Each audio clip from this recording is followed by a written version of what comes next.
Hey, GratuiTous here from itsgratuitous.com. In this video, I'm going to share how I've set up the T-RackS Classic Clipper with my M Audio Oxygen Pro FL Studio template.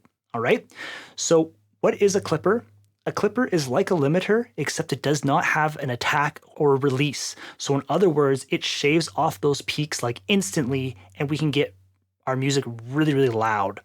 Now, I really like the classic clipper because it has a slope for, if we want to do digital clipping or if we want more of a kind of softer kind of clipping. How I have this set up is the first knob does the gain, okay, the input, and then the next knob does the output. So typically I find for myself that I would want to adjust, like if I'm going to be going like, let's say 3 decibels up, I would typically, make this like 3 decibels down kind of thing.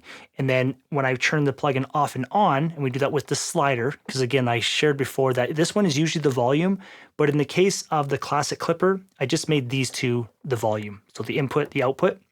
And then this slider right here does the off on. Now, the classic clipper doesn't give any visual indicator if it's actually bypassed with this slider, because you can change it here, right, off and on. But there is an option for us to turn this off and on from a slider, and that's how I have it set up. So let me just hit play here. So right now it's off, so let's turn it on. Okay, so we can see visually it's on. Turn it off. Okay, so let's turn this down a little bit, and let me just crank this. Okay, and then the next knob is our slope. If we want to be more aggressive into digital clipping or to analog or soft. If you dial in your clipper settings right, you can really get some nice loudness out of your music. And it really just shaves off those peaks. And then I like to kind of set it into a limiter. And then again, you can come here, you can clone it, and then you can go to B. And then again, you can set up your different settings and stuff like that.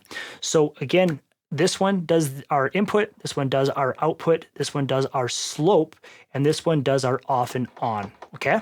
And that is how I set up the classic clipper. This one is T-RackS 5, but I also have this set up on T-RackS Classic Clipper 3, because that's the one I was using for years and years and years, but I've just recently upgraded to T-RackS version 5, and that is how I set up the Oxygen Pro FL Studio template by GratuiTous. If you have any questions, feel free to send me an email at hi@itsgratuitous.com, and again, my FL Studio template can be purchased at itsgratuitous.com.